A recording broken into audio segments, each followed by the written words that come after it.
রাতে আমি, আপু, দুলাভাই আর দুলাভাইয়ের বোন মিলে অনেক রাত পর্যন্ত আড্ডা দিয়েছি। তাই ভাবলাম সকাল 10টার আগে হয়তো আর ঘুম ভাঙবে না। মনে সুখে ঘুমিয়ে পড়লাম। ও মা, সকাল 6টা বাজতে না বাজতেই আমার ফোনে একের পর এক রিং বেজে চলেছে। সকাল সকাল মনটা একদম খারাপ করে দিল। যাই হোক, নাম্বার না দেখে ফোন রিসিভ করলাম, বাট আমি হ্যালো বলার আগেই ওপাশ থেকে বকাঝকা শুরু করে দিয়েছে। আমি বিছানা থেকে হুড়মুড় করে উঠে বসলাম।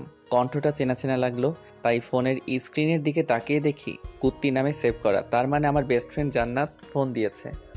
কি হয়েছে বল? এভাবে বলছিস কেন? আমি তোর বাসার নিচে দাঁড়িয়ে আছি, তাড়াতাড়ি বের হ।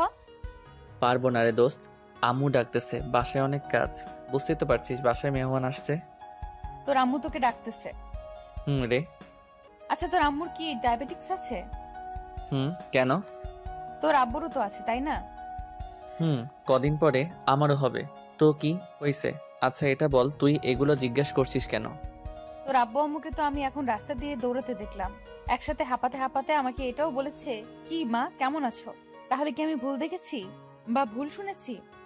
আমি চুপ করে বসে রইলাম। শয়তান মেয়েটা বাহিরে আব্বু আম্মুকে দেখে নিয়েছে। এখন কি বলি? কি হলো, চুপ কেন?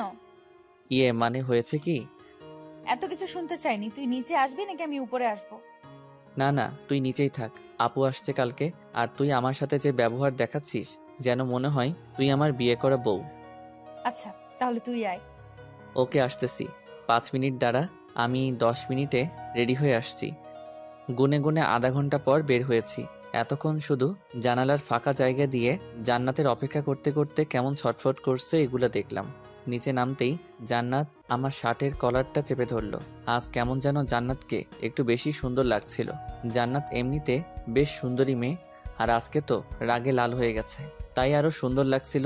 জান্নাত বলে উঠল, কুত্তা, আমাকে এতক্ষণ অপেক্ষা করালি কেন? আর বলিস না, বাসায় দুলাভাই আসছে, এটা নিশ্চয়ই জানিস। তো বের হতে যাব, এমন সময় দুলাভাই এসে হাজির। আমাকে বলে, হ্যাঁ কোথায় যাও এত সকালে? কি করতে যাও? নানা রকমের প্রশ্নের উত্তর দিয়ে আসতে লেট হয়ে গেছে, সরি। বুঝেছি। কি বুঝলি? এই যে এত মিথ্যা কথা তো ঠোঁটের ডগায় থাকে। আচ্ছা চল, অনেক দেরি হয়ে যাচ্ছে। বেচারাটা হয়তো অপেক্ষা করতে করতে শেষ হয়ে যাচ্ছে। ওয়েট ওয়েট, এই বেচারাটাকে? ও বুঝেছি, আজকে আবার নতুন কারোর সাথে দেখা করতে যাচ্ছিস। হুম, বুঝে গেছিস তাহলে। বুঝবো না আবার? আটা ময়দা তো কম মাখিসনি। চুপ শয়তান, মূর্খামি করবি না। এগুলো হলো মেকআপ, কোনো আটা ময়দা না। হুম, জানি। আচ্ছা এটা যেন তোর কত নাম্বার রিলেশন? 16 নাম্বার। হুম, আচ্ছা এটা বল, 16 জনের মধ্যে তোর সব থেকে বেশি কতদিন রিলেশন ছিল? একদিন 3 ঘন্টা 45 সেকেন্ড। এটাই সর্বোচ্চ রিলেশন? কি করব বল? যার সাথে ফ্রি ভাবে কথা বলি তার সাথে ঝগড়া শুরু করে দিই।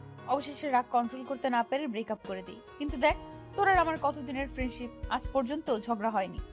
কি বললি আবার বলতো? ঠিক তা না, ঝগড়া হয় ঠিক আছে, কিন্তু আমি জানি তুই কিছু মাইন্ড করিস না।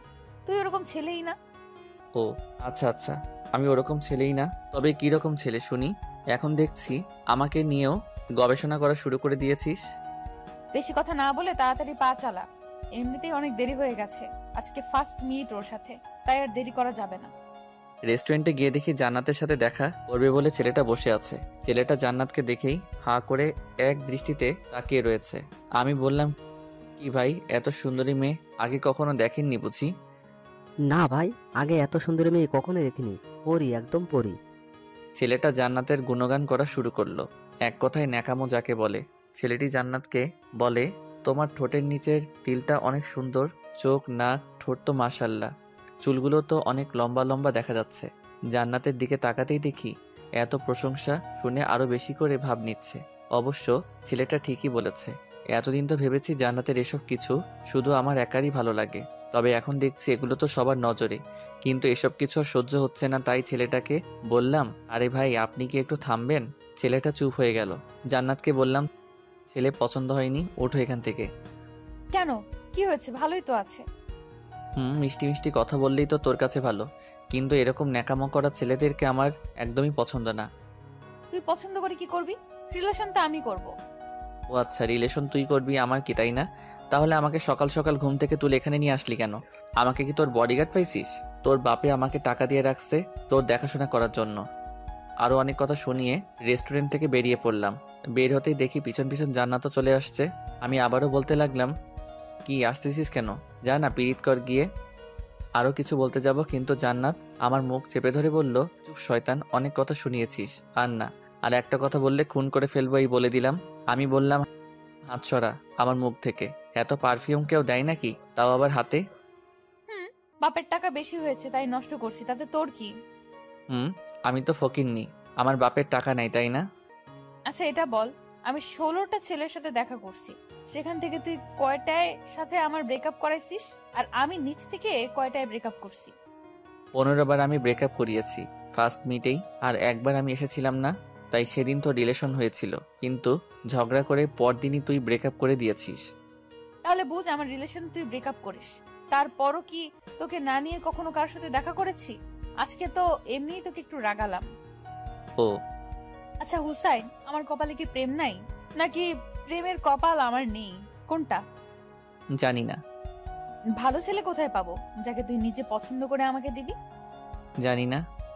আচ্ছা তুই কিন্তু ততটাও খারাপ না, আর তোকে দেখে অনেক মেয়ে ক্রাশ খায়, অনেক আগে থেকে দেখে আসছি, ভাবিস না পাম দিচ্ছি? তো তাহলে তুই আমার হয়ে যা না প্লিজ। নাকের মধ্যে একটা ঘুষি মেরে চোখা নাক ভোঁতা করে দিব। তুই শুধু আমার খুব ভালো একটা ফ্রেন্ড, সো ভুলেও অন্য কিছু হওয়ার চিন্তাও করবি না, কারণ আমি তোকে ওসব নজরে কখনো দেখিনি। দূর, আমি তো মজা করছিলাম। কিন্তু জান্নাতের চোখ মুখে ফুটে উঠেছে ও আমাকে পছন্দ করে, বাট ফ্রেন্ডশিপ নষ্ট হওয়ার ভয়ে কিছু বলতে পারছে না। সেদিনের মতো বাসায় চলে আসলেও মনের মধ্যে একরকমের খুঁতখুঁত সৃষ্টি হচ্ছে, কারণ জান্নাতের সাথে আমার অনেক দিনের ফ্রেন্ডশিপ, প্রায় 4 বছরের কাছাকাছি। তবে এত লম্বা সময়ও কখনো বুঝতে পারিনি জান্নাত আমাকে ভালোবাসে।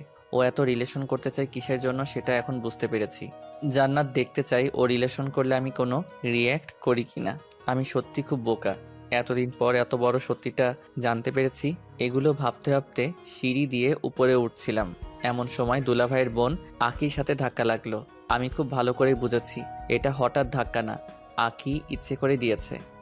কি চোখে দেখেন না নাকি? সরি। সরি মানে? এভাবে হবে না। আপনি বলেন আমার ভুল হয়েছে, প্লিজ মাফ করে দেন। ওকে মাফ করে দিয়েছি, এবার যেতে দাও। উফ, আমি কিভাবে ক্ষমা চাইতে হয় সেটা বলছি। আমি আর কিছু না বলেই রুমে এসে দরজা লক করে দিলাম। কিছুক্ষণ পর সিগারেট খেতে ছাদে গেলাম, গিয়ে সিগারেট জ্বালিয়ে খেতে লাগলাম। এমন সময় ছাদে আখির উপস্থিতি টের পেলাম। পিছন ফিরে দেখি সত্যি আখি দাঁড়িয়ে আছে। আপনি সিগারেট খান? কেন, চোখে দেখেন না? খাবেন নাকি? খাবো, কিন্তু কোথাও পাই না, তাই খেতেও পারি না। আর যখন হাতের কাছে পাইছি তখন আর ছাড়ছি না। ওকে আসো, খেয়ে নাও। আখির হাতে সিগারেট ধরিয়ে দিলাম। আখির হাত রীতিমতো কাঁপতে শুরু করে দিয়েছে। হইছে হইছে, আর খেতে হবে না, বুঝে গেছি তুমি কত পারবে। এই বলে আখির হাত থেকে সিগারেটটা নিয়ে আমি খেতে লাগলাম, আর ওর দিকে তাকিয়ে হাসতে থাকলাম। রাগে আখির চোখ মুখ লাল হয়ে গেছে। হঠাৎ করেই আমার হাত থেকে সিগারেট মুখে নিয়ে জোরে একটা টান মারল আখি। এরপর কি আর বলবো, 80 বছরের বুড়ার মতো কাশতে শুরু করলো। কাশতে কাশতে শ্বাস নিতেও পারছে না। আমাকে বলে, আপনি এগুলো খান কেমন করে? শয়তান, আগুন দেখে ভয় পায় আর আগুন মুখে নিয়েছো, তাহলে তো এরকম হবেই তাই না? কি? আমাকে শয়তান বললেন?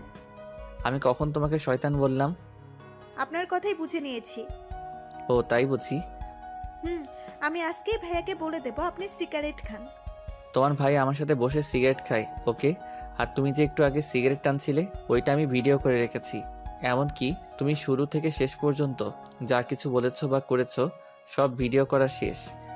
তখন আখি নিজেরই মাথার চুল টানতে টানতে নিচে চলে যায়। আমি আবার মনের সুখে সিগারেট টানতে থাকলাম। এমন সময় কুতিটার ফোন, সরি জান্নাতের ফোন। 8-9 বার ফোন দেওয়ার পর রিসিভ করলাম। হ্যালো, কি হয়েছে বল? এমন ভাবে কথা বলছিস কেন? ওকে বাবা, সরি। এবার বলেন। ফোন ধরতে লেট করলি কেন? বাথরুমে ছিলাম তাই। একটা অসাধারণ মিথ্যা কথা বললাম। ও, তোর বাসার ছাদেও বুঝি বাথরুম আছে? মনে তো হয় নেই। তাহলে কি ছাদের এক কর্নারে বসে পড়েছিলি? ফালতু ফালতু কথা রাখ। আমি বাসার ছাদে, এটা তোকে কে বলেছে? সেদিনের মতো আজকেও কি বাসার সামনে এসে হাজির হইছিস? আমার বইয়ে গেছে তোর বাসার সামনে গিয়ে তোকে চেক করতে যেতে দিব। তোকে ফোনে না পেয়ে আন্টিকে ফোন করেছি, আন্টি বললো তুই নাকি ছাদে হাওয়া খাচ্ছিস। হাওয়াই তো খাচ্ছি। তবে কোন হাওয়া খাচ্ছি সেটা তো আর আম্মু জানে না। আচ্ছা তুই কি বলবি যেন? আচ্ছা হুসাইন, মেয়েরা কোন কালারের শাড়ি পরলে তোর ভালো লাগে? অবশ্যই নীল। তবে তুই এগুলো শুনে কি করবি? কিছু না, তাহলে তোর নীল শাড়ি পছন্দ? খুব পছন্দ। আচ্ছা আজকে বিকালবেলা ফোন দিলে লেকের পাড়ে চলে আসিস একটু। ফ্রি থাকলে আসবো। তোর আবার কি কাজ? আসতে বসে আসবি, বেশি বকবক করবি না। ওকে। নিচে চলে আসলাম। আমার রুমে কেমন যেন রুমটা অগোছালো হয়ে আছে।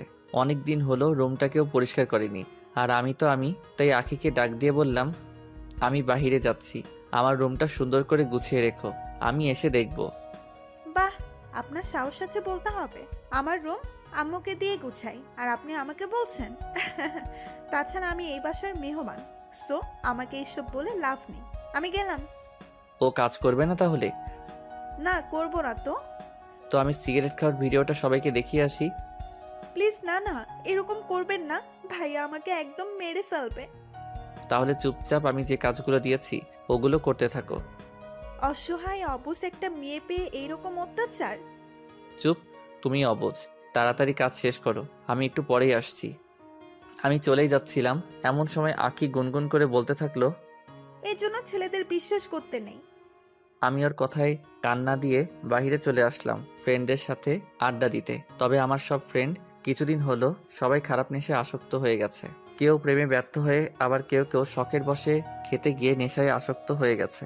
মানুষ মাত্রই অভ্যাসের দাস। আপনি কিছুদিন একটা কাজ করবেন, হোক সেটা ভালো কিংবা খারাপ, সেটার প্রতি আপনি একটু হলেও আসক্ত হয়ে পড়বেন। ফ্রেন্ডদের সাথে আড্ডা দিচ্ছি, এমন সময় জান্নাতের ফোন রিসিভ করতেই, কই রে তুই? এই তো বাহিরে ফ্রেন্ডের সাথে আড্ডা দিচ্ছি। তাড়াতাড়ি লেকের পাড়ে চলে আয়। আমি বাইক নিয়ে 5 মিনিটের মধ্যে লেকের পাড়ে পৌঁছে দেখতে পেলাম জান্নাত নীল শাড়ি পরে বসে আছে। জান্নাতকে দেখতে এতটাই সুন্দর লাগছিল যে আমি বাইক সহ মাটিতে পড়ে গেলাম। এটা দেখে জান্নাত হাসতে শুরু করে দিল। ওর হাসি দেখে আমার চোখ কপালে উঠে গেল। মানুষ এতটা সুন্দর করে হাসতে পারে জানা ছিল না। আমি বাইকটা তুলে হাত পা থেকে ধুলাবালি সরিয়ে জান্নাতের কাছে যেতে লাগলাম। যত কাছে যাচ্ছি ততই যেন বুকের ভিতর ঝড় উঠে যাচ্ছে। জান্নাতের পাশে বসে কোনো কথা না বলে এক দৃষ্টিতে জান্নাতকে মন ভরে দেখছি। কি হলো, এভাবে কি দেখছিস? তোকে দেখছি। ঠিক তখনই হালকা হিমেল হাওয়া বাতাসে জান্নাতের চুলগুলো আমার মুখের উপর আছড়ে পড়ল। জান্নাতের চুলের মাতাল করা সুঘ্রাণ আমাকে এক প্রকার পাগল করে দিচ্ছিল। আমি জান্নাতকে বললাম, আমি যদি এখন জ্ঞান হারিয়ে ফেলি তাহলে আমাকে একটু কষ্ট করে বাসায় দিয়ে আসিস তো। অবশ্যই। আর তুই আমার দিকে এভাবে ড্যাব ড্যাব করে তাকাবি না, আমার লজ্জা লাগে। এই বলে জান্নাত ওর হাত দিয়ে আমার চোখ দুটো ঢেকে দিল। কিছুক্ষণ এভাবে জান্নাতের পাশে চুপচাপ বসে থাকার পর জান্নাত বলে উঠল, কুত্তা, তোর কি আজকের দিনের কথা একটুও মনে নেই? আজকে কি যেন? আজকের এই দিনে তোর সাথে আমার পরিচয় হয়েছিল। গত 4 বছর আগে তোর ওয়ালেট হারিয়ে গিয়েছিল, আমি তোর ওয়ালেট খুঁজে দিয়েছিলাম। সেই দিন থেকেই আমাদের এতদিনের ফ্রেন্ডশিপ। তোর কি এগুলো কিছুই মনে নেই? আমি মাথা চুলকাতে চুলকাতে বললাম, হ্যাঁ আছে তো। বাল আছে। পচা কথা বলবি না। আচ্ছা এখন আমার যেতে হবে, আমি আজ উঠি। এত সহজে তো ছাড়ছি না। আজকে আমাদের ফ্রেন্ডশিপের 4 বছর পূর্ণ হলো, এজন্য তোকে আজ রেস্টুরেন্ট নিয়ে খাওয়াবো, যত পারিস পুরোটাই আমার ট্রিট। তাই? তাই এবার চল তো। না রে, আমার আজ সময় নেই। তোকে একটা চিরকুট দিব, এটা বাসায় গিয়ে খুলবি। আমি চিরকুট নিয়ে পকেটে যত্ন সহকারে রেখে দিয়ে বললাম, এবার চল। জান্নাত তখন আমার হাতে একটা ঘড়ি পেরিয়ে দিচ্ছে আর বলছে, ঘড়িটা আমি অনেক পছন্দ করে কিনেছি। ভেবেছি ঘড়িটা এমন একজনকে দিব যাকে আমি কখনো ভুলতে চাই না। তাকে ঘড়িটা দিলে সে একটু হলেও আমার কথা মনে রাখবে। আমি চুপচাপ জান্নাতের দিকে তাকিয়ে তাকিয়ে দেখছি কি সুন্দর ঠোঁট নাড়িয়ে কথা বলে। আমি বললাম, তোর জন্য তো কিছু আনতে পারিনি। তুই যেখানে এসেছিস সেটাই অনেক। তাই? আচ্ছা প্লিজ রেস্টুরেন্টে চল না। আমার বাসায় যেতে হবে, আমি গেলাম। এই বলে জান্নাত উঠে চলে যেতে লাগলো। আমি সেখানেই মন খারাপ করে চুপচাপ বসে রইলাম। কিছুক্ষণ পর আমার কাঁধে কে যেন হাত রেখেছে অনুভব করলাম। পিছন ফিরে দেখি জান্নাত। তুই তুই এখানে কি করিস? তোর তো বাসায় থাকার কথা। বাবা, এত রাগ? এতটাই রাগ, বাট আফসোস এই রাগ ভাঙানোর মানুষটা পেলাম না। কেন, আমি আছি কি করতে? আমার রাগ উঠার কারণটাই তো তুই। ও আচ্ছা, আগে জানতাম না, এখন বুঝিয়ে দিলি। ওকে, আমি সত্যি সত্যি চলে যাচ্ছি। জান্নাত আবারও চলে যাচ্ছিল। আমি জান্নাতের হাত ধরে হ্যাচকা টান দিয়ে আমার পাশে বসিয়ে জান্নাতের গালে ঠাস ঠাস করে 2টা থাপ্পড় দিলাম। তুই আমাকে মারলি কেন? আমি জান্নাতের প্রশ্নের উত্তর না দিয়ে চুপচাপ সেখান থেকে বাইক নিয়ে চলে যাচ্ছিলাম। এমন সময় জান্নাত বাইকের পিছনে উঠে বসলো। খুব ক্ষুধা লেগেছে, রেস্টুরেন্টে নিয়ে চল, খাবো। আমি মুচকি হেসে বললাম, গুড গার্ল। তুই আর কথা বলবি না, তুই আজকে আমাকে মারছিস। সো চুপচাপ গাড়ি চালা। আচ্ছা সরি। সরি মানে কি? হ্যাঁ, এই বলে আমার পিঠে ইচ্ছে মতো কিল ঘুষি মারতে লাগলো। তবে একটু ব্যথা লাগেনি, কারণ নরম হাতের ঘুষিগুলাও নরমই লাগছে। জান্নাতকে নিয়ে রেস্টুরেন্টে গেলাম। জান্নাত রেস্টুরেন্টে গিয়েই একের পর এক অর্ডার করতে থাকে। এরপর আস্তে আস্তে খাওয়া শুরু করলো। আমি এখনো খাওয়াই শুরু করিনি, এর মধ্যে ওর অর্ধেক খাওয়া শেষ। আমাকে বলে কি না আমি নাকি আস্তে আস্তে খাচ্ছি। কিছুক্ষণ পর আমার অনেক দিনের পুরনো এক ফ্রেন্ড ওর বউকে নিয়ে রেস্টুরেন্টে প্রবেশ করলো। এখন ওরা দেশের বাইরে থেকে কবে আসছে জানি না, তবে আমাকে দেখেই আমার দিকে ছুটে আসলো আর বলল, কিরে, কেমন আছিস? ও আমার কথা মনে আছে তাহলে? কাজের অনেক চাপ, তাই তেমন একটা খোঁজ খবর নিতে পারি না। ভালো। আচ্ছা দোস্ত, ভাবি কিন্তু অনেক কিউট। ভাবি মানে? তখন জান্নাত লজ্জায় মাথা নিচু করে ফেললো। আমি কিছু বলতে যাব এমন সময়, এই যে শুনেন, হোসাইন কিন্তু অনেক ভালো একটা ছেলে, কখনো কারোর সাথে রিলেশন করেনি। আমরা যখন একসাথে লেখাপড়া করেছি তখন হোসাইনকে অনেক মেয়ে অফার দিয়েছে, তবে ও কখনো এসব রিলেশনে যায়নি। তাই বলছি, এমন কোনো কাজ করবে না যাতে ও মনে কষ্ট পায়। জান্নাতকে উদ্দেশ্য করে বলল। জান্নাত মাথা নেড়ে হ্যাঁ বলল। আমি তো পুরো অবাক হয়ে গেলাম। আমার ফ্রেন্ডের সামনে এমন ভাব নিচ্ছে যেন সত্যি সত্যি ও আমার বিয়ে করা বউ। আচ্ছা থাক, পরে দেখা হবে, আজ একটু কাজে এসেছিলাম এখানে। আর জান্নাত, আপনাকে নীল শাড়িতে অনেক সুন্দর দেখাচ্ছে। ধন্যবাদ ভাইয়া। আমি ফ্রেন্ডকে বললাম, হয়েছে হয়েছে, আর চোখ লাগাতে হবে না। তখন ফ্রেন্ড ওর বউকে নিয়ে হাসতে হাসতে চলে গেল। আমি জান্নাতকে বললাম, এটা কি হলো? তুই ওকে বলি না কেন তুই আমার জাস্ট ফ্রেন্ড? বারে, আমি বলতে যাব কেন? আমার তো শুনতে ভালোই লাগছিল। তার মানে তোর আমার বউ হওয়ার ইচ্ছে আছে? হুম, খুব ইচ্ছে। কি বললি আবার বল। হুম, তোর বউ হওয়ার ইচ্ছে আছে বললাম, তাই কি করবি, মারবি? ওকে মার। আর আমি যে তোকে চিরকুট দিয়েছি ওটা পড়লেই বুঝতে পারবি। ভালো, তুই খুব সুন্দর করে ফান করতে পারিস। তখন জান্নাত চুপ করে রইল আর আমার দিকে মায়াবী দৃষ্টিতে তাকিয়ে বলল, তোর এগুলো ফান মনে হচ্ছে? তাছাড়া কি। তখন জান্নাত আমাকে চমকে দিয়ে রেস্টুরেন্টের ভিতরেই চিৎকার চেঁচামেচি করে আমাকে বকাঝকা করতে শুরু করে দিল। এমনকি টেবিলে থাকা প্লেট গ্লাসগুলো দেয়ালে ছুঁড়ে ছুঁড়ে ভাঙতে শুরু করে দিল। অবস্থা খারাপ বুঝে জান্নাতকে কোনোভাবে রেস্টুরেন্ট থেকে বের করে রেস্টুরেন্টের মালিককে জিনিসপত্র নষ্ট করায় জরিমানা আমাকে দিতে হয়েছে। এরপর জান্নাতকে বাসায় নামিয়ে দিয়ে আসলাম। রাস্তায়ও কোনো কথা বলেনি, আমিও কথা বলার আগ্রহ দেখাইনি। জান্নাতকে নামিয়ে দিয়ে বাইক নিয়ে বাসায় ফিরছি। আমাদের বাসার সামনে রাস্তার মোড়ে 2টা ছেলে একটা মেয়েকে নানা রকমভাবে ইফটিজিং করছে। দূর থেকে ভালোভাবে বুঝতে পারছি না মেয়েটাকে, তাই বাইক নিয়ে কাছে দেখেই যা দেখলাম তাতে আমার মনে হচ্ছিল রাগে হয়তো এখন আমার মাথা ফেটে রক্ত বের হবে। দেখলাম 2টা ছেলে আমার বাসার মেহমান আকিকে ইফটিজিং করছে। আকির গলার ওড়না ওই 2 ছেলের হাতে।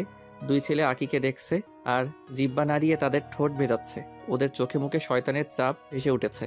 আমার এতটাই রাগ উঠেছিল যে প্রথমে বাইক থেকে আগে হকি স্টিকটা বের করলাম। হকি স্টিকটা বের করে ওই 2 ছেলেকে ইচ্ছে মতো মারতে লাগলাম। হঠাৎ দেখি আশেপাশে অনেক লোকের ভিড় জমে গেছে। রাস্তার মাঝে ওদের রক্তের বন্যা বয়ে যাচ্ছে। প্রায় আধমরা করে ফেলছি। সেদিন আর কিছু করলাম না। আখিকে নিয়ে বাসায় আসলাম। বাসার সামনে এসে বাইক থেকে নেমে দেখি আখির চোখে পানি। আমি এটা আগে খেয়াল করিনি। তখন আমি নিজ হাতে আখির চোখের পানি মুছে দিয়ে বললাম, দূর পাগলি, এই সামান্য বিষয় নিয়ে কেউ বাচ্চাদের মতো কান্না করে নাকি? এই কথা বলার সাথে সাথে আবারও কান্না জুড়ে দিল। এখন আমরা বাসার সামনে, তুমি যে এত কান্না করছো কেউ দেখলে বলবে আমি তোমাকে মেরেছি।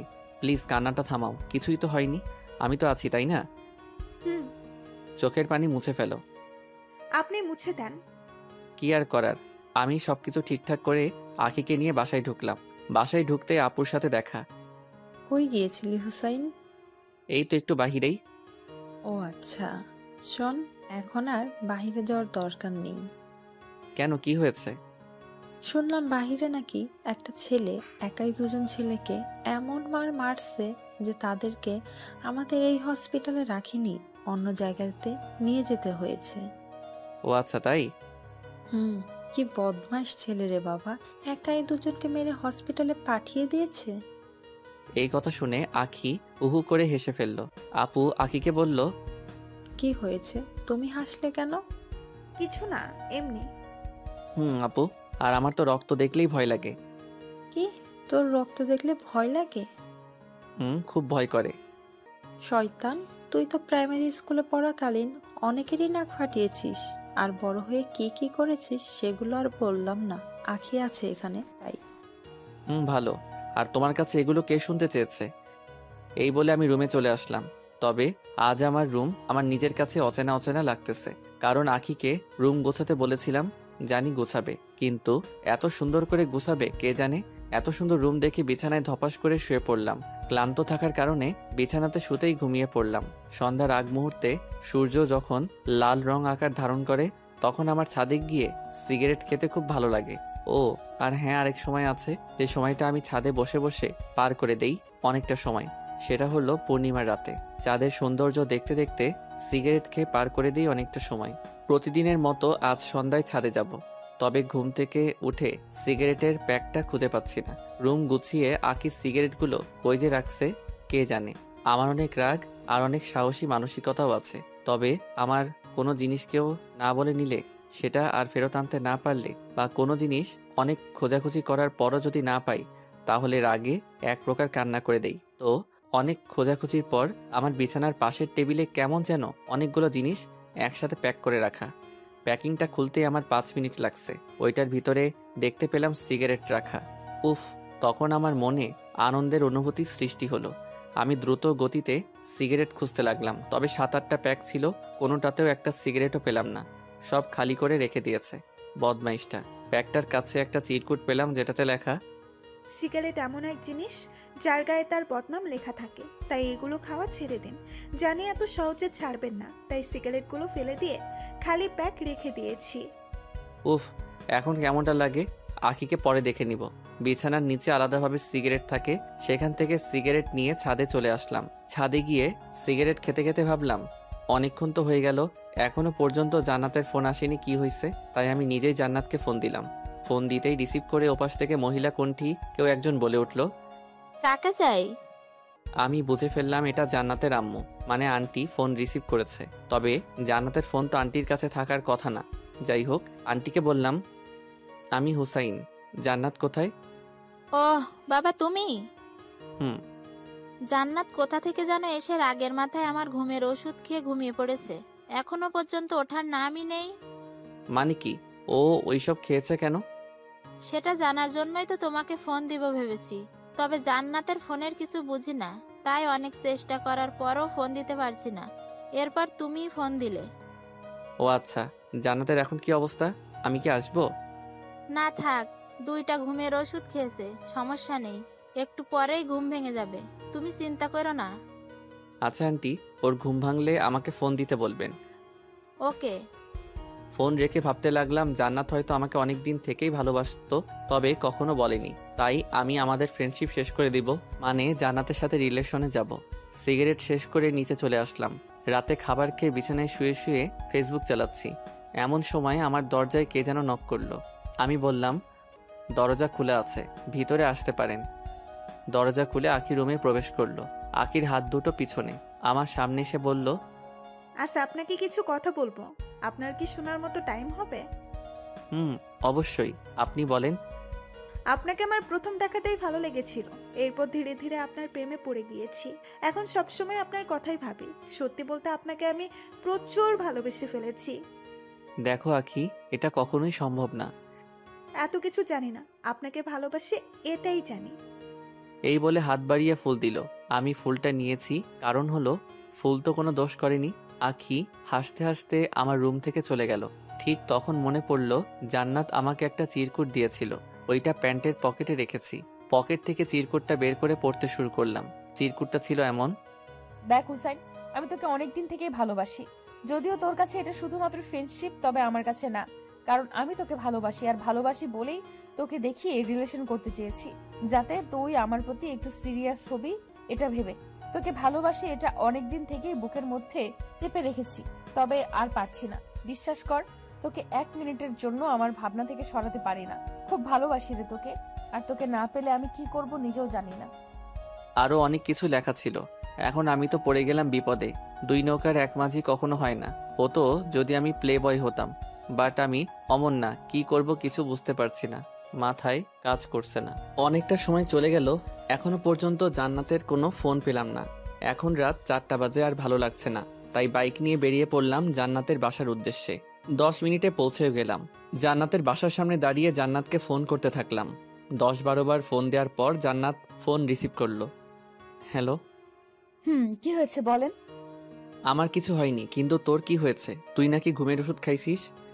তো আপনার কি? আমার কি মানে? আর তুই আমাকে আপনি করে বলছিস কেন? তাহলে কি বলবো?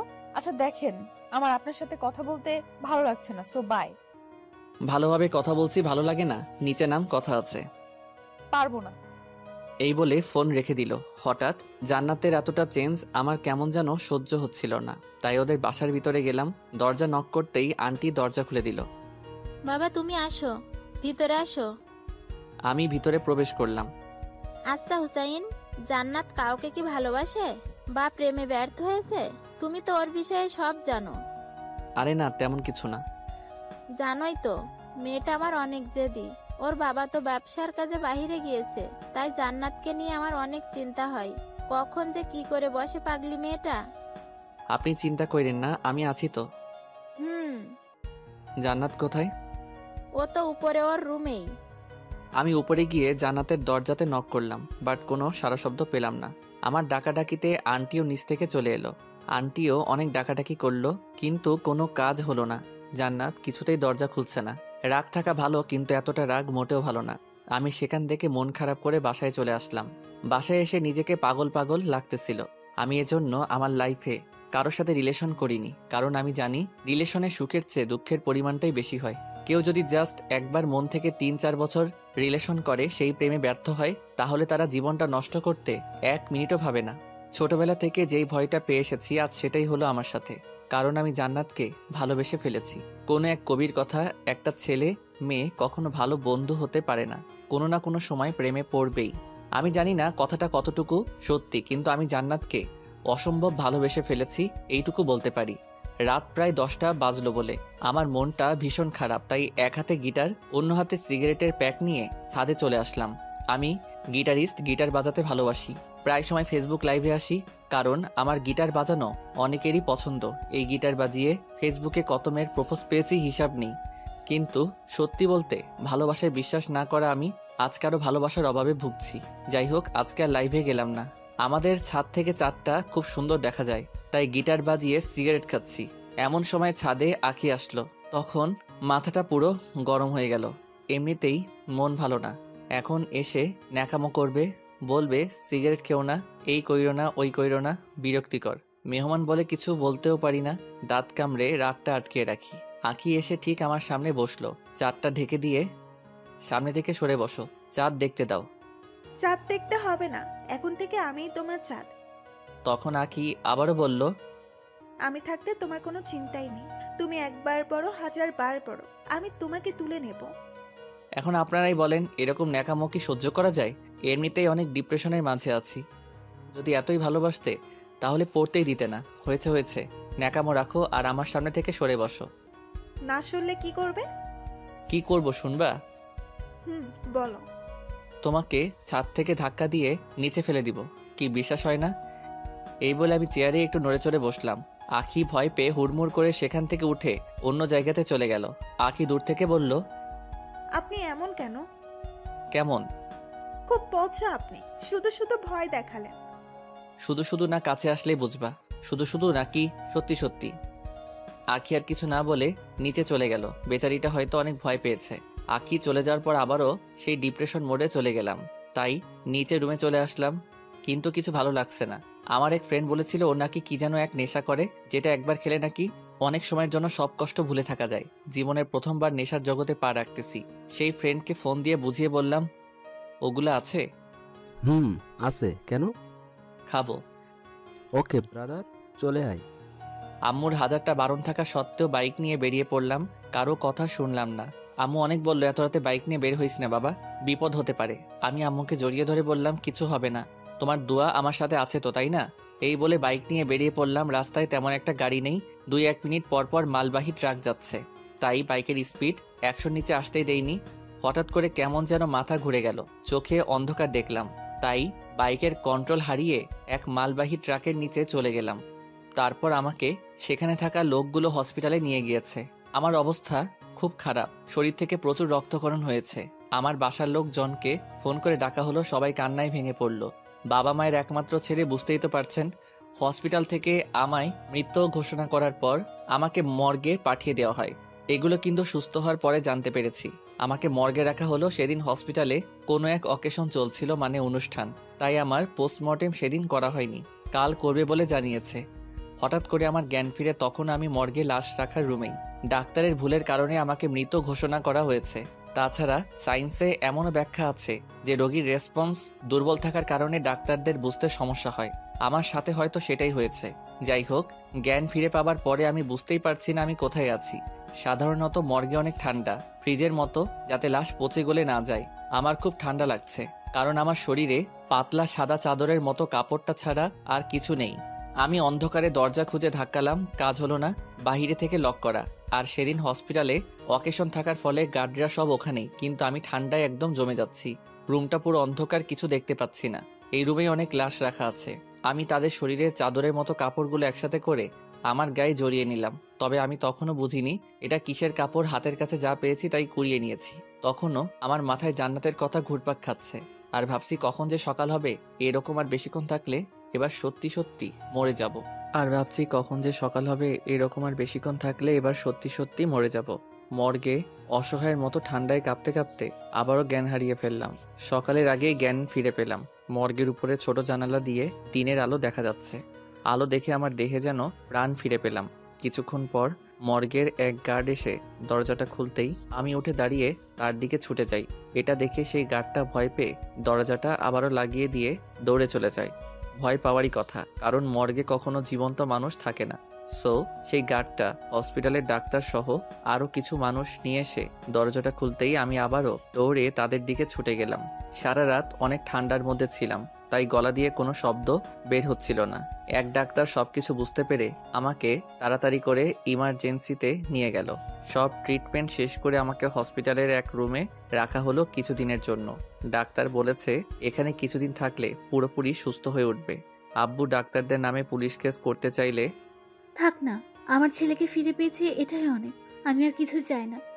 তখন ডাক্তার এসে আমাদের কাছে ক্ষমা চাইতেই আম্মু তাদের বলল, ক্ষমা চাইতে হবে না, আমার ছেলের মতো অন্য কারো ছেলের সাথে এমনটা করবেন না আর কোনোদিনও। এই আম্মু আবারও কান্নাতে ভেঙে পড়ল। আমি আম্মুকে জড়িয়ে ধরে বললাম, সব কিছু তো ঠিক হয়ে গেছে, তাহলে এখন কেন কান্না করছো? হসপিটালে সেদিন আমার আত্মীয় স্বজন সবাই ছিল, কিন্তু আমার চোখ দুটো শুধু জান্নাতকেই খুঁজে বেড়াচ্ছিল।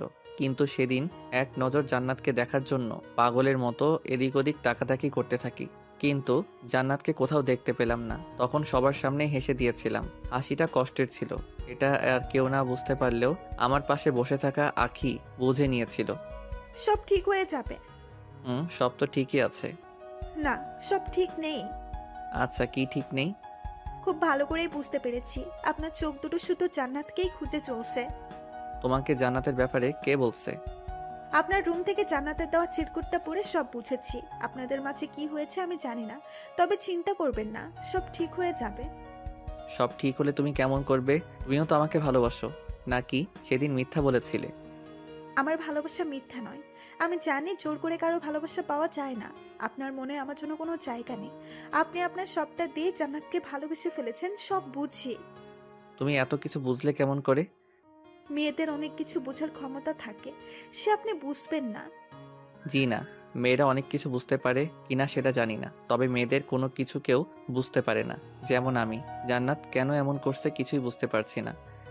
আপনার ভালোবাসা যদি সত্যি হয়ে থাকে তাহলে অবশ্যই জান্নাত আপনার জীবনে আবার ফিরে আসবে। তাহলে তোমার ভালোবাসার কি হবে? আমার ভালোবাসা না হয় অপূর্ণই থেকে যাবে। সব ভালোবাসার যে পূর্ণতা পেতে হবে এমনটা তো কথা নেই। ভালোবাসার মানুষকে সারা জীবনের জন্য পেতে অনেক বড় কপাল লাগে, আর সেটা হয়তো আমার নেই। এইটুকু বলে আখি চোখের পানি লুকিয়ে মুচকি হেসে রুমের বাহিরে চলে গেল। আখি বাহিরে চলে গেলে আম্মু ভিতরে এসে বলল, বাবা কিছু লাগবে? হুম, কি লাগবে বাবা? একটু বাহিরে যেতে চাই। কেন, কি লাগবে বল, আমি এনে দিচ্ছি। সিগারেট লাগবে, এনে দিতে পারবে? আম্মু জানেই আমি অনেক আগে থেকে সিগারেট খাই। আম্মু কিছুক্ষণ চুপ থেকে বলল, তোর এই অবস্থায় কিভাবে সিগারেট দেই? প্লিজ মা, আর পারতেছি না, একটা খেলে কিছু হবে না। আচ্ছা দেখছি কি করা যায়। কিছুক্ষণ পর আখিকে দিয়ে একটা প্যাকেট ভিতরে একটা সিগারেট আর একটা ম্যাচ পাঠিয়ে দিয়েছে। এসব দেখে আখি বলে উঠল, আপনার তুলনা হয় না। আপনার আম্মুর সাথে আপনি এতটা ফ্রি আগে জানতাম না। হুম। আমি আস্তে আস্তে উঠে ওয়াশরুমে গিয়ে সিগারেট খেয়ে আসলাম। এইভাবে 2 দিন চলে গেল। ডাক্তার এসে বলল, হোসাইন ঠিক হয়ে গিয়েছে, তবে কিছু ঔষধ লিখে দিচ্ছি, ওগুলো ঠিক মতো কিছুদিন খেলে পুরোপুরি সুস্থ হয়ে উঠবে। আচ্ছা, আমার ছেলেকে বাসায় নিয়ে যেতে পারবো কবে? কাল সকালে, তবে আজ বিকেলেও নিয়ে যেতে পারেন, সমস্যা নেই। কখন বাসায় যেতে চাও বাবা? এখনই যাব। এখন যেতে পারবে না। আচ্ছা তাহলে আমরা বিকেলের দিকে বাসায় যাব। আমি মাথা নেড়ে হ্যাঁ বললাম। বিকেলের দিকে আমাকে বাসায় নিয়ে আসা হলো। সন্ধ্যার দিকে জান্নাতের কথা খুব মনে পড়ছিল। শরীরটাও তেমনভাবে ঠিক হয়নি। আমি সকল রাগ অভিমান ভুলে পায়ে হেঁটে জান্নাতের বাসার উদ্দেশ্যে বেরিয়ে পড়লাম। জান্নাতের বাসার সামনে যেতেই দেখতে পেলাম জান্নাতের রুমের লাইট অফ, কিন্তু এখন জান্নাতের রুমের লাইট অফ থাকার কথা না। আমি দরজাতে নক করার সাথে সাথে আন্টি দরজা খুলে দিল।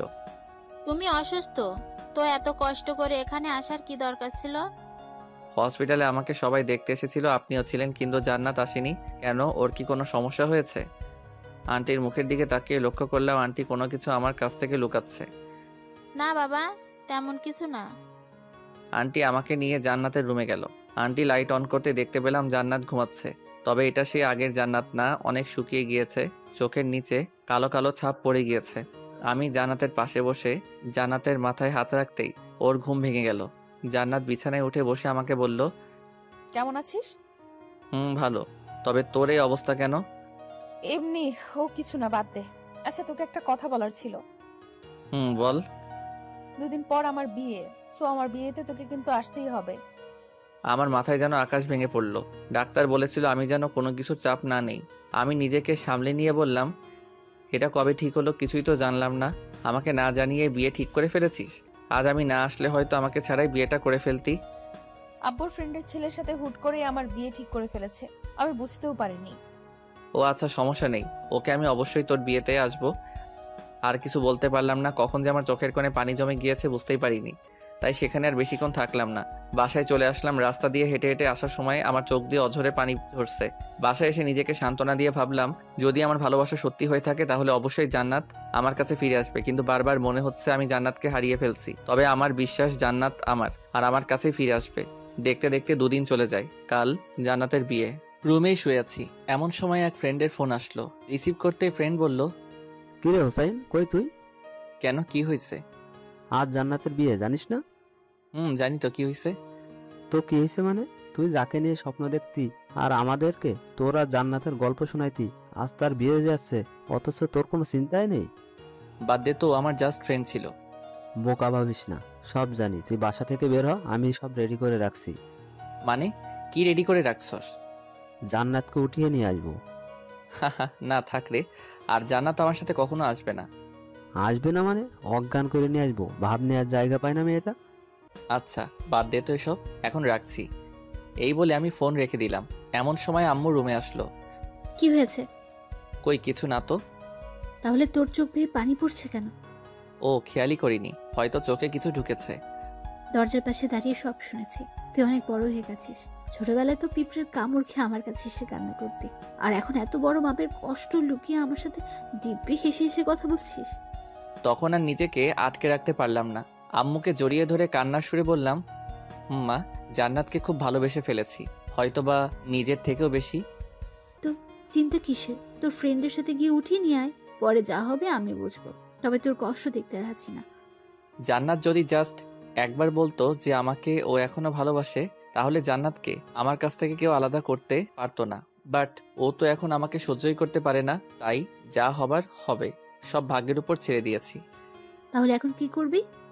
কিছু না, ভাগ্যে যদি থাকে তো জান্নাত ফিরে আসবে, আর না থাকলে যাক, বাদ দাও।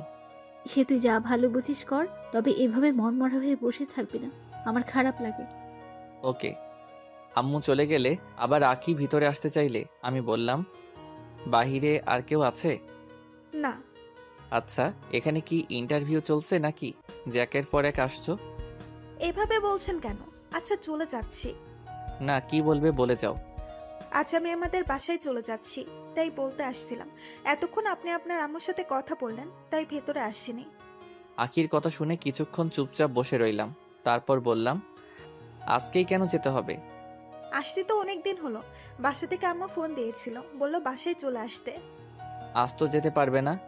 কেন পারবো না? আজ জান্নাতের বিয়ে। তাই কি? তাই কি মানে? আমি কান্না করলে আমাকে সান্ত্বনা কে দিবে শুনি? আপনি বাচ্চাদের মতো কান্না করবেন? হুম।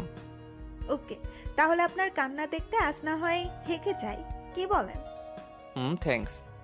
চলে যাচ্ছিলাম, তাই আপনার জন্য একটা সিগারেটের প্যাক কিনে এনেছি। ভাবলাম এটা দিয়ে চলে যাব। কই দাও তাহলে। জি না, আজ তো যাওয়া হচ্ছে না, তাই কাল যাওয়ার সময় দিব। না, এখন এটা দাও, পরে না হয় আরেক প্যাকেট দিয়ে যাবে। ওকে। আঁকি সিগারেট দিয়ে চলে গেল। দিনটা কষ্টে কোনোভাবে কাটিয়ে নিলাম। জান্নাতকে হয়তো রাত 1টা-2টার দিকে ওদের বাসা থেকে নিয়ে যাবে বিয়ের সব কাজ সম্পন্ন করে। এখন সন্ধ্যা নেমে গিয়েছে।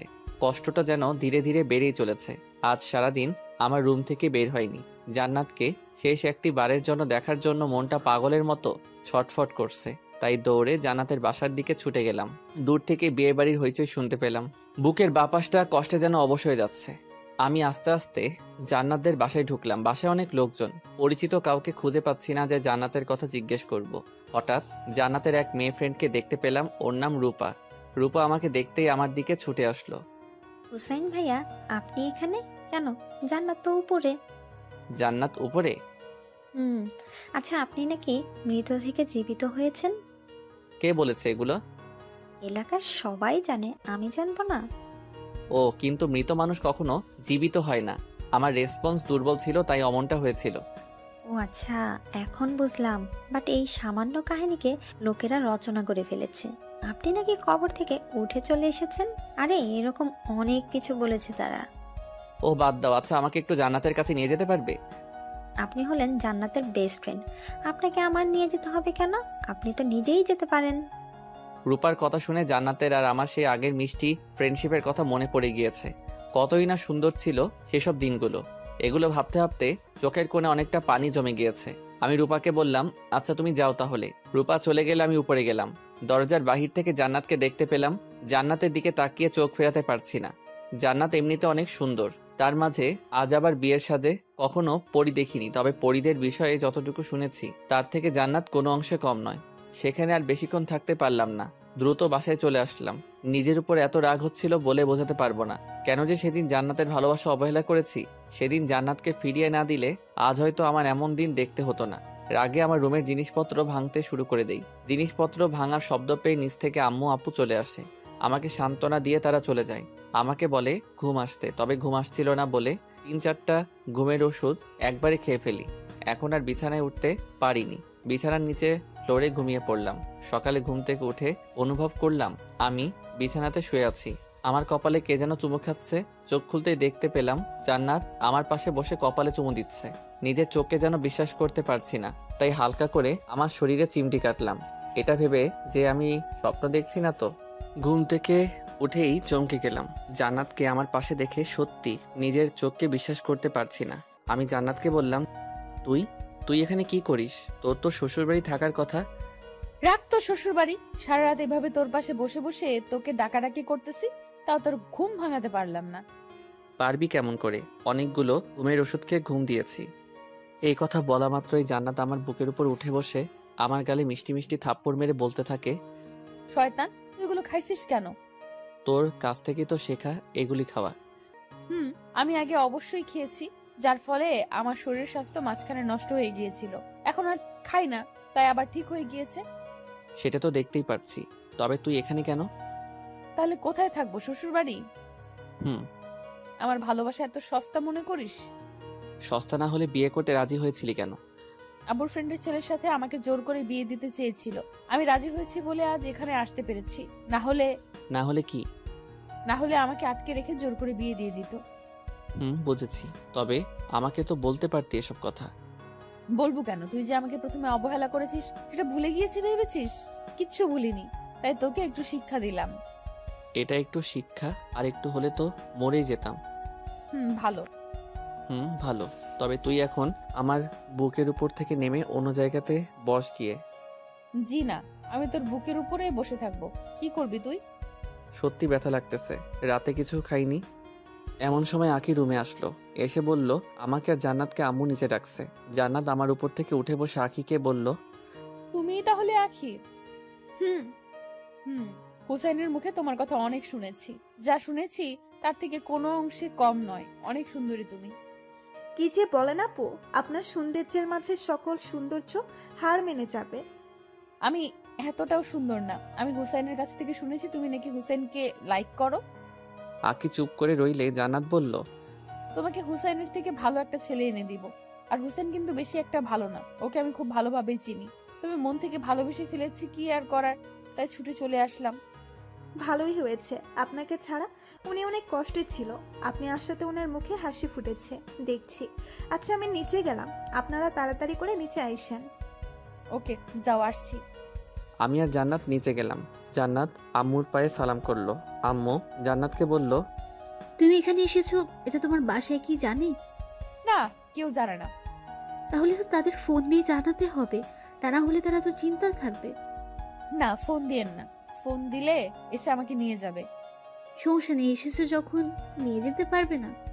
আমি জান্নাতকে বললাম, চিন্তা করো কেন, আমি তো আছি, দেখি কেমন করে নিয়ে যাই। খুব ভয় করছে, আব্বু যে রাগী। সমস্যা নেই, আমি ফোন দিচ্ছি। আম্মু জান্নাতের বাসায় ফোন দিয়ে জানায়, জান্নাত আমাদের বাসায় তা জানালো। এরপর আম্মু আমাকে বলল, আচ্ছা তোরা তাহলে গল্প কর, আমি আসছি। আমি জান্নাতকে নিয়ে উপরে চলে গেলাম। উপরে এসে জান্নাত আমাকে বলল, তুই রাতে কিছুই খাসনি? খেয়েছি তো। কি খাইছিস? এই ধর সিগারেট আর নেশা জাতীয় অনেক কিছু। এসব খেয়ে কি লাভ বলতো আমাকে? জানি না। ভালো, তুই থাক, আমি নিচ থেকে আসছি। কই যাস? নিচে। আবার পালিয়ে যাবি না তো? তখন জান্নাত আমার দিকে ভ্রু কুচকে কিছুক্ষণ তাকিয়ে থেকে আমাকে ভয় দেখিয়ে নিচে চলে গেল। কিছুক্ষণ পর আমার জন্য জান্নাত নুডলস করে নিয়ে এসে আমাকে খাইয়ে দিতে শুরু করলো। আমিও মনের সুখে খাওয়া শুরু করলাম। সব নুডলস কখন যে শেষ করে ফেলেছি নিজেও জানি না। আচ্ছা, নুডলস কে রান্না করেছে? কে আবার? আমি। ও খুব ভালো হয়েছে, প্লিজ আবার করে নিয়ে আসবি। ওকে, যাচ্ছি। জান্নাত আবারও নুডলস করে নিয়ে আসলো। আমি জান্নাতকে বললাম, তুমি রাতে কিছু খেয়েছো? চিন্তায় ভালো লাগে না, আবার খাওয়া। তার মানে রাতে কিছু খাওনি? না। এর জন্যই তোমাকে আবার নুডলস করে আনতে বলেছি। কেন, তুমি খাবে না? আর কত খাবো, অনেক খেয়েছি। এখন তুমি হাঁ করো, আমি খাইয়ে দিচ্ছি। খাওয়া শেষ করতেই জান্নাত আমার বুকের মধ্যে টি শার্টে মুখ মুছে বুকেই মাথা রেখে চুপচাপ বসে রইল। আমিও কিছু না বলে পাগড়িটাকে বুকে জড়িয়ে নিলাম। কিছুক্ষণ পর লক্ষ্য করলাম আমার টি শার্ট কেমন যেন ভেজা ভেজা লাগছে। জান্নাতের মাথা আমার বুকের উপর থেকে উঠাতে চাইলে জান্নাত আরো শক্ত করে আমাকে জড়িয়ে ধরলো। আমি কোনোভাবে জান্নাতের মাথা উঁচু করতেই দেখতে পেলাম জান্নাত কান্না করছে। কান্না করছো কেন? খুব ভয় করছে। কেন? কিছুক্ষণ পর যদি আব্বু এসে আমাকে নিয়ে যায়, যদি তোমাকে হারিয়ে ফেলি, তাহলে সত্যি সত্যি আমি কিন্তু সুইসাইড করবো, এটা জেনে রেখো। কি সব বলছো এগুলা? পাগল হয়ে গেছো নাকি? আর ভাবলে কেমন করে আমার কাছ থেকে তোমাকে কেউ আলাদা করতে পারবে? আসতে দাও তোমার ওই টাকলা বাপটাকে। তখনই নিচ থেকে আম্মু বলল, জান্নাতকে নিয়ে আয়, জান্নাতের বাবা এসেছে। জান্নাত আমাকে জড়িয়ে ধরে বলল, আমি যাব না, তুমি যাও। যাবে না মানে? এখন কিন্তু কোলে উঠিয়ে নিয়ে যাব। ওকে চলো, আমার বিশ্বাস আছে তোমার উপর। নিচে আসলাম জান্নাতকে নিয়ে, তবে জান্নাত আমার পিছনে মুখ লুকিয়ে লুকিয়ে আসতে থাকলো। নিচে যেতেই দেখি জান্নাতের বাবা সহ আরো অনেকে এসেছে। সাথে কাল যার সাথে জান্নাতের বিয়ে হওয়ার কথা ছিল সেও এসেছে, তাও আবার বিয়ের সাজে। ছেলেটার নাকি জান্নাতকে খুব পছন্দ হয়েছে, তাই কাল থেকে জামাই সেজে ঘুরছে। জান্নাতকে পেলেই নাকি বিয়ে করে ফেলবে, যেখানে পাবে সেখানেই। কি আজব ক্যারেক্টার। যাই হোক, জান্নাতের বাবা তো রাগে আগুন, কারো কথাই তিনি শুনছেন না। ওনার এক কথা জান্নাতকে না নিয়ে এখান থেকে যাবেই না। জান্নাতের বাবা জান্নাতকে বলছে, তুমি যদি আমার সাথে না আসো তাহলে আর কখনো আমার বাসায় তোমার কোনো জায়গা হবে না। এত বড় কথা শুনেও জান্নাতের শরীরের একটা লোমও নড়ল না, মানে কোনো রিয়াক্টই করলো না এই কথা শুনে। এটার মানে একটাই, জান্নাত আমাকে প্রচুর বিশ্বাস করে ফেলছে। তার সাথে আমার উপর অনেক আস্থা রেখেছে। জানি না এই বিশ্বাসের ঠিকঠাক মূল্য দিতে পারবো কিনা, তবে আমি পুরো চেষ্টা করব যাতে জান্নাতের কখনো এটা মনে না হয় যে সে ভুল মানুষকে ভালোবাসে। জান্নাতের বাবা আরও নানা রকম ইমোশনাল কথা বলতে থাকে। একসময় বিরক্ত হয়ে গেলাম, তাই আমি জান্নাতের বাবাকে বললাম, জান্নাতের গর্ভে আমার সন্তান আছে, সত্যিটা জানাতে দেরি করে ফেলেছি, তবে আজ বলতেই হচ্ছে, এখন আপনি নিয়ে যেতে পারেন। জান্নাতের বাবা তবুও জান্নাতকে নিয়ে যেতে চাইলে জান্নাতের সাথে বিয়ে হওয়ার কথা সেই ছেলেটা বলল। জান্নাতকে পছন্দ করেছি ঠিক আছে, তবে অন্যের সন্তানের বাবা হতে যাব কেন?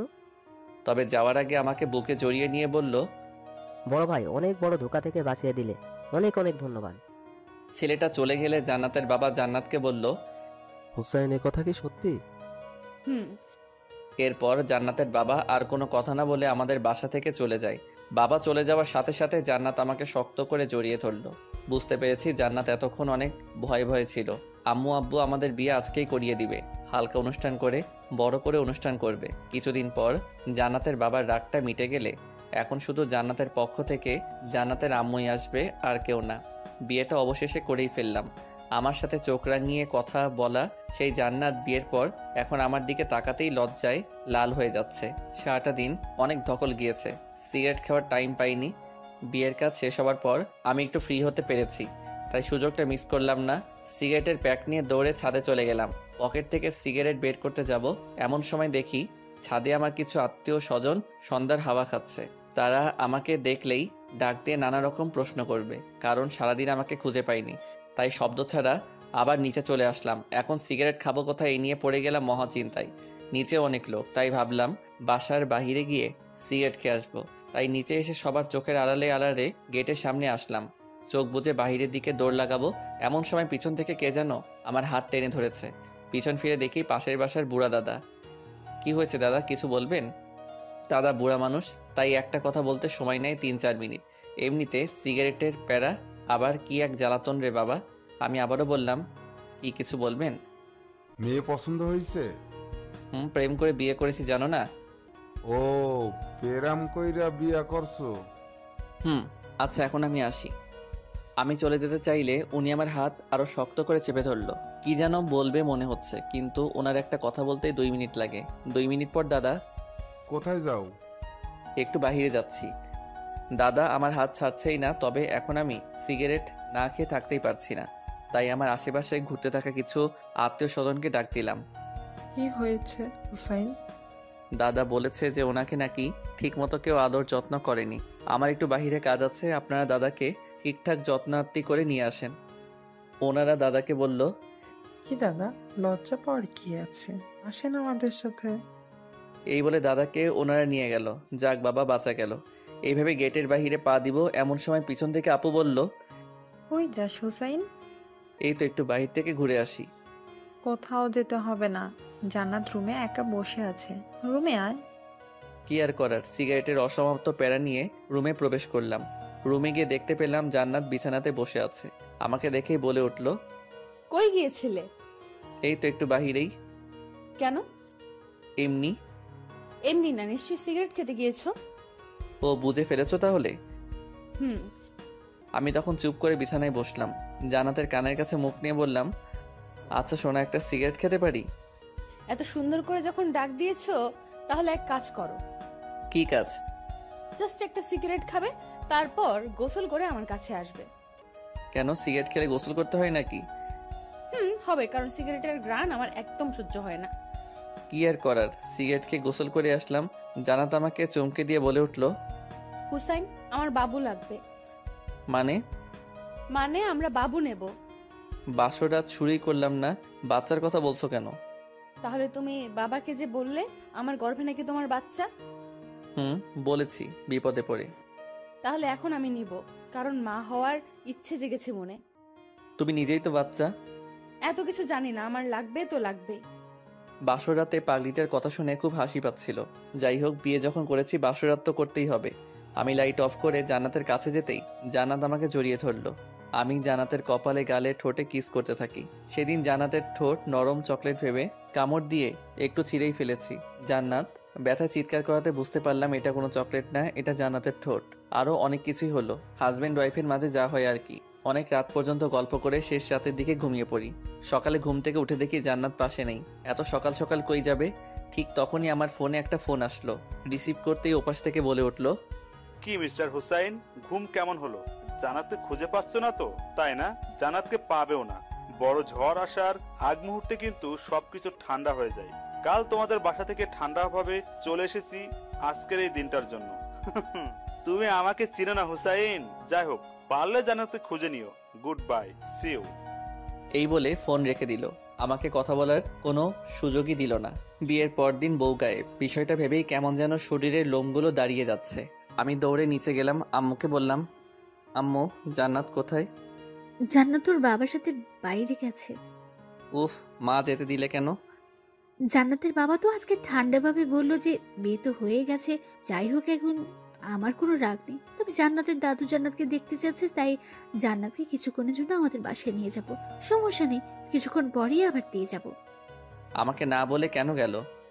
জান্নাত তোর সাথে দেখা করার জন্য বারবার উপরে আসতে চাইছিল, তবে জান্নাতের বাবা বলল হুসাইন তো এখন ঘুমোচ্ছে, তো হুসাইনের ঘুম ভাঙার আগে জান্নাতকে দিয়ে যাব, সমস্যা নেই। আমি মাথায় হাত দিয়ে ফ্লোরে বসে পড়লাম। এত বড় প্রতারণা আমার সাথে হবে স্বপ্নেও কখনো ভাবিনি। চিন্তা করিস কেন, একটু পরেই দিয়ে যাবে। আর কখনো দিয়ে যাবে না, একেবারে নিয়ে গিয়েছে। কি বলিস এগুলো? আমি আর কিছু ভাবতে পারছি না। আম্মুও চুপ হয়ে গিয়েছে। বাইকটা বের করলাম, সাথে অনেক কিছু নিয়ে গেলাম, হকি স্টিক, সাথে আরো কিছু জিনিস যেগুলোর নাম বলা যাবে না। বেরিয়ে পড়লাম জান্নাতদের বাসার উদ্দেশ্যে নিয়ে। আর জান্নাতকে নিয়ে আসার সময় যে আমাকে বাধা দিবে, সোজা কথায় তাকে লাশ করে ফেলবো, সে জান্নাতের বাবা হোক বা অন্য কেউ। কারণ এত কাহিনী আর ভালো লাগছে না। জান্নাতের বাসায় এসে দেখি দরজাতে তালা ঝুলানো। আমি জান্নাতের বাবাকে ফোন দিলাম। ফোন দিতে রিসিভ করে হ্যালো বলল। মাদারচোদ, কই তুই? তোদের বাসায় তালা ঝোলানো কেন? কি সুন্দরী মেয়ে জন্ম দিচ্ছ বলে এত ভাব? এখন শুধু তোর সুন্দরী মেয়ে না, জান্নাত এখন আমার সুন্দরী বউ। আর কত বড় কলিজা থাকলে আমার কাছ থেকে বিয়ের পর দিন জান্নাতকে নিয়ে চলে গেলি? সাহস থাকলে সামনে আয়, আমি তোদের বাসার সামনে। বাবা, আমি এক গ্লাস পানি খেয়ে এসে কথা বলি। আচ্ছা বাবা, শ্বশুরের সাথে কেউ এমন আচরণ করে? তাহলে কেমন আচরণ করব? সম্মান দিয়ে কথা বলবো, তাই না? তাছাড়া কি? আমি বয়স দেখে সম্মান দেই না, চরিত্র দেখে সম্মান দেই। বিয়ের পর জান্নাতকে আমার কাছ থেকে আলাদা করে এখন সম্মান ভিক্ষা চাওয়া হচ্ছে। জামাই আমার পুরাই আগুন। ভালোভাবে বলছি, জান্নাত এখন কই আছে? ঠিকানাটা দেন, আমি গিয়ে নিয়ে আসছি। বলবো না, যা করার করো। ওকে। এই বলে ফোন রেখে দিলাম। কি করব বুঝতে না পেরে রাগের মাথায় বাইক থেকে হকি স্টিকটা বের করে জান্নাতদের বাসার জানালার গ্লাসগুলো ভাঙতে শুরু করে দিলাম। সেখান থেকে একটা কাঁচের টুকরো আমার হাতে ঢুকে যায়, সাথে সাথে অনেক রক্ত বের হতে শুরু করে দেয়। এই অবস্থায় বাইক চালাতে পারবো না, তাই এক ফ্রেন্ডকে ফোন দিলাম। এরপর ও আমাকে হসপিটালে নিয়ে গিয়ে হাতের ভিতর থেকে কাঁচের টুকরো বের করে আরও ট্রিটমেন্ট করে। অনেক হয়েছে, এবার চল তোকে বাসায় নামিয়ে দিয়ে আসি। জান্নাতকে না নিয়ে আমি বাসায় যেতে পারবো না। তাহলে এখন কি করবি? আচ্ছা, ওই টাকলার বাচ্চা মানে জান্নাতের বাবা কোথায় চাকরি করে জানিস? চিনি তো। চল তাহলে ওনার অফিসে গিয়ে খোঁজ নেই, যদি কোনো তথ্য পাওয়া যায়। তো যেই কথা সেই কাজ, ও আর আমি মিলে চলে গেলাম। জান্নাতের বাবার অফিস থেকে কোনো তথ্য পেলাম না। তারা জানায় উনি নাকি 2 দিন হলো অফিসে আসছেন না। কি আর করার, এক আকাশ পরিমাণ ডিপ্রেশন মাথায় নিয়ে বাসায় ফিরলাম। বাসায় ঢুকতেই আমার চোখ কপাল উঠে গেল, কেননা দরজাতে নক করতেই জান্নাত দরজা খুলে দিল। আমি তো পুরো অবাক, এক দৃষ্টিতে জান্নাতের দিকে তাকিয়ে রইলাম। ভেতরে আসো। আমি ভিতরে যেতেই দেখি ও মা, জান্নাতের বাবা মা সহ জান্নাতের আরো কিছু কাজিন আমাদের বাসায় আমারই রুমে বসে আড্ডা দিচ্ছে। অথচ জান্নাতকে আমি সারা শহর খুঁজে বেড়াচ্ছি। আমাকে দেখেই আম্মু বলে উঠল, বলেছিলাম না জান্নাতকে একটু পরেই দিয়ে যাবে। আমি কিছু বললাম না, কারণ রাগের মাথায় জান্নাতের বাবার সাথে অনেক খারাপ আচরণ করে ফেলেছি, খারাপ ভাষায় গালিগালাজও করেছি। ভেবেছিলাম জান্নাতের বাবা হয়তো শয়তান টাইপের মানুষ, তবে এখন বুঝতে পারলাম উনিও আমার বাবার মতোই সহজ সরল। এখন জান্নাতের বাবার কাছে ক্ষমা চাইতে হবে, কিন্তু কি ভেবে সেটা বুঝতেছি না। কেউ কিছু বোঝার আগে আমি জান্নাতের বাবার কাছে গিয়ে মাথা নিচের দিকে ঝুঁকিয়ে বললাম, আমার ভুল হয়েছে, আপনি মজা করেছেন আর আমি এটা সত্যি ভেবেছি। কারণ হলো আমাদের বিয়েটা আপনার ইচ্ছের বিরুদ্ধে হয়েছে, তাই ভেবেছি সত্যি সত্যি আপনি জান্নাতকে নিয়ে গিয়েছেন। বিয়ের পরদিন এমন কিছু হবে কল্পনাও করতে পারিনি, তাই রাগের মাথায় আপনাকে অনেক কথা শুনিয়েছি। প্লিজ আমাকে আপনার ছেলে ভেবে মাফ করে দেন। জান্নাতের বাবা তখন উঠে দাঁড়িয়ে আমার কাঁধে হাত রেখে বলল, তোমার কোনো ভুল হয়নি, ভুল তো আমার হয়েছে। জান্নাতের কথায় কাজ করে জান্নাতকেও দাদু দেখতে চেয়েছিল বলে বাসায় নিয়ে আসছি। তুমি ঘুমাচ্ছিলে, তাই আর বিরক্ত করিনি। ভেবেছি তুমি ঘুম থেকে ওঠার আগেই জান্নাতকে রেখে যাব, কিন্তু জান্নাত বলল তোমাকে ফোন দিয়ে ওসব কথা বলে পরীক্ষা নিতে চেয়েছিল। বিশ্বাস করো, জান্নাত লিখে দিয়েছিল আর আমি ওগুলো পড়ে পড়ে তোমাকে বলেছি। আমি মনে মনে ভাবলাম জান্নাতের কাছে শয়তানও হার মেনে যাবে, এটা তো সামান্য বিষয়। ও আচ্ছা, তাহলে পরীক্ষা নিয়ে কি বুঝলেন? আমি কি পরীক্ষায় পাশ করতে পেরেছি? পাস না, তুমি 100-তে 100 পেয়েছো। জানোই তো, জান্নাত ছাড়া আমার আর কোনো ছেলে মেয়ে নেই। ছোটবেলা থেকে জান্নাতের সব ইচ্ছে পূরণ করেছি, ওর বিয়েটা আমার ইচ্ছেতে দিব বলে। কিন্তু শয়তান মেয়েটা চালাকি করে ঠিক সময় বাসা থেকে বের হয়ে তোমার কাছে চলে এসেছে। তবে তোমাকে আমার খুব পছন্দ হয়েছে। শেষ কথা হলো, জান্নাত কিন্তু আমার খুব আদরি মেয়ে। আশা করব তুমি আমার থেকেও বেশি আদর করবে জান্নাতকে। অবশ্যই। আচ্ছা, আপনারা কথা বলেন। আমি জান্নাতকে নিয়ে পাশের রুমে গেলাম, কিছু কথা আছে ওর সাথে। জান্নাত যেতে চাইলো না, কারণ ও বুঝে গিয়েছিল আমি অনেক রেগে আছি, আর বারবার আমার কাটা হাতটার দিকে তাকাচ্ছিল। কি হয়েছে এটা হয়তো বলার সাহস পাচ্ছে না, তো জান্নাতকে এক প্রকার জোর করেই পাশের রুমে নিয়ে গেলাম। জান্নাতের দিকে তাকাতেই চমকে গেলাম। ঝামেলা লাগিয়ে দিয়ে এখন এমনভাবে আমার দিকে তাকিয়ে রয়েছে যেন পৃথিবীর সব থেকে নিষ্পাপ মুখগুলোর মধ্যে একটা। সরি। এত বড় ঝামেলা লাগিয়ে মাত্র 2 অক্ষরের সরি? তাহলে কি করতে হবে বলো? 2 টাকার মার্বেলের মতো বড় বড় চোখ করে তাকিয়ে না থেকে কাজের কথায় আসো। কাজের কথা মানে? মানে আমি রাগের মাথায় তোমাদের বাসার সব জানালার গ্লাসগুলো ভেঙে দিয়েছি। সো কি, তাড়াতাড়ি বলো। ওইগুলোর জরিমানা তুমি দিবে। জানি আমার বড়লোক শ্বশুর কিছু বলবে না, তবে আমার একটা সম্মান আছে না, তাই আমাকে ঠিক করে দিতে হবে। তুমি ভেঙেছো, তুমি ঠিক করে দাও, আমাকে বলছো কেন? ও হ্যালো, তোমার জন্য এসব হয়েছে? আমি কি তোমাকে আমাদের বাসার গ্লাসগুলো ভাঙতে বলেছি নাকি? আমার ঘুম পাচ্ছে, আম্মুর কোলে শুয়ে থাকবো, গেলাম। এই বলে জান্নাত পিছনে ফিরে চলে যেতে থাকলো। এই জান্নাত, শুনো তো। ওই জান্নাতের বাচ্চা, কানে শুনিস না নাকি? ও মা, জান্নাতের তো পিছনে তাকানোর নামই নেই। দূর, চলেই গেল। ও হয়তো ভাবছে আমাকে বোকা বানিয়ে বেঁচে গিয়েছে। আমি আবারও জান্নাতকে ডাক দিতেই জান্নাত চোখ দিয়ে ইশারা করে আমাকে ওখানে যেতে বলছে। আমি ওখানে না গিয়ে রুমে এসে ভাব নিয়ে ফোনটা কানে নিয়ে বলতে থাকলাম, হ্যালো জানু, কি করছো? আচ্ছা, আজকে কোন কালারের শাড়ি পরেছো? জান্নাত এটা শোনা মাত্রই আমার দিকে দ্রুত ছুটে আসে, এসে আমার ঠিক পাশে দাঁড়িয়ে শোনার চেষ্টা করে আমি কার সাথে কথা বলছি।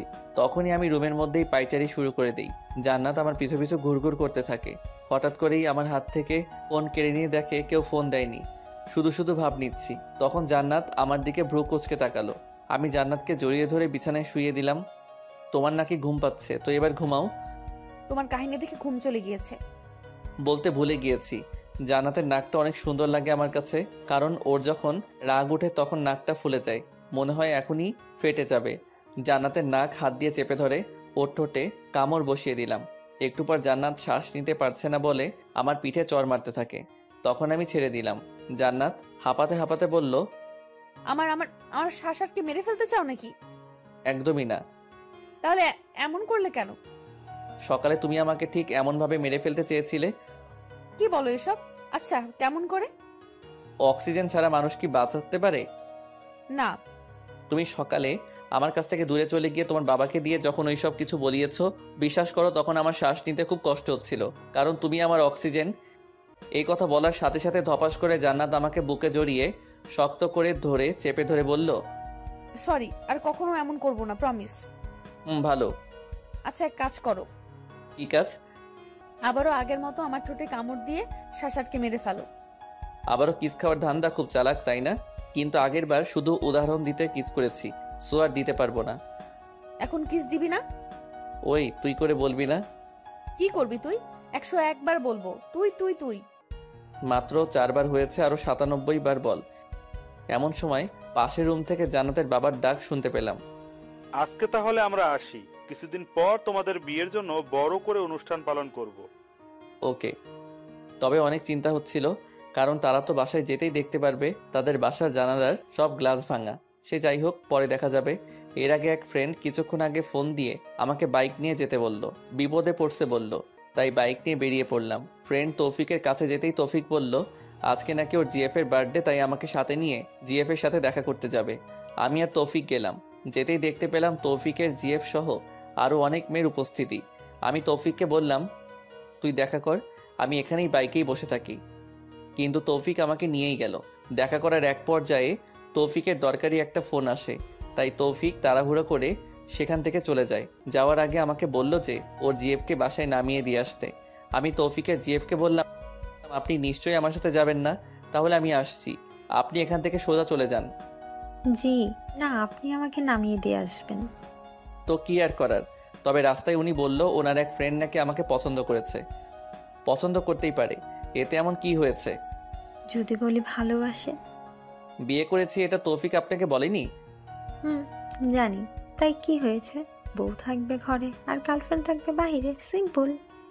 আমি এই কথা শুনেই বাইক থামিয়ে তৌফিকের জিএফকে বললাম, বাইক থেকে নামেন। কেন, কি হলো আবার? নামতে বলছি, নামেন। তৌফিকের জিএফকে মাঝ রাস্তায় নামিয়ে দিয়ে বাসায় চলে আসলাম, কারণ তার কথা আমার ভালো লাগেনি। এসব টাইপের ছেলে মেয়েদের জন্য বিবাহিত অনেক সংসারের শান্তি নষ্ট হয়ে যায়। ভালো লাগতে পারে অনেকজনকে, এটা ঠিক আছে, তবে ভালোবাসতে হয় একজনকেই। বাসায় আসতেই প্রথমে জান্নাতের কাছে বসলাম, তবে আমি ওর কাছে বসাতেই ও আমার থেকে দূরে চলে যায়। কি হয়েছে, এমন করলে কেন? কার সাথে দেখা করে আসছো, সত্যি কথা বলো। আমি সবকিছু খুলে বললাম, কারণ জান্নাত আমার শরীরে অন্য কারো ঘ্রাণ পেয়েছে হয়তো। কি তীক্ষ্ণ ঘ্রাণ শক্তি, সত্যি অসাধারণ। আচ্ছা যাও, গোসল করে আসো আগে, এরপর একটা কথা বলবো। কি কথা, এখনই বলো। না, আগে গোসল করে এসো। তোমার শরীরের মধ্যে থেকে অন্য মেয়েদের পারফিউমের গ্রান বের হচ্ছে, যেটা আমার সহ্য হচ্ছে না। এখন বেশি বুঝলে লাথি মেরে বিছানা থেকে ফেলে দিব। একা তো মেয়ের সাথে দেখা করে আসছো, আবার আমার মুখে মুখে কথা। যাও গোসল করে আসো। আমি আর কিছু বললাম না, চুপচাপ গোসলে চলে গেলাম। বলতে পারেন জান্নাতের কথায় কিছুটা ভয় পেয়েছি।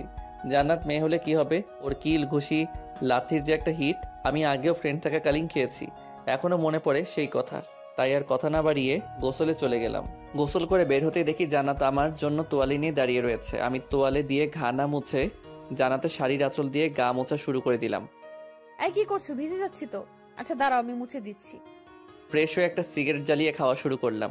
আপনারা ভাবছেন আমার সাহস বেড়ে গেছে তাই জান্নাতের সামনেই সিগারেট খাচ্ছি, মোটেও না। জান্নাত আমাকে সারাদিনে একটা আর রাতে একটা সিগারেট খাওয়ার অনুমতি দিয়েছে। সে আমি যেখানে সেখানে খেতে পারি, তাই আমি সিগারেট খেয়ে জান্নাতের মুখের উপর ধোয়া চাড়ছি। জান্নাতের তো রাগে নাক ফুলে ফেটে যাচ্ছে। সিগারেট খেয়ে বিছানায় ধপাস করে শুয়ে পড়লাম। জান্নাতকে বললাম, তুমি যেন বলতে চেয়েছিলে, এখন বলো। না থাক, বলবো না। কেন, আবার কি হলো? আমার কোনো কথাই তো তুমি সিরিয়াস ভাবে নাও না। এখন সিরিয়াস ভাবে নিব, বলো তুমি। আমার বাবু লাগবে। উফ, আবার শুরু করে দিছো।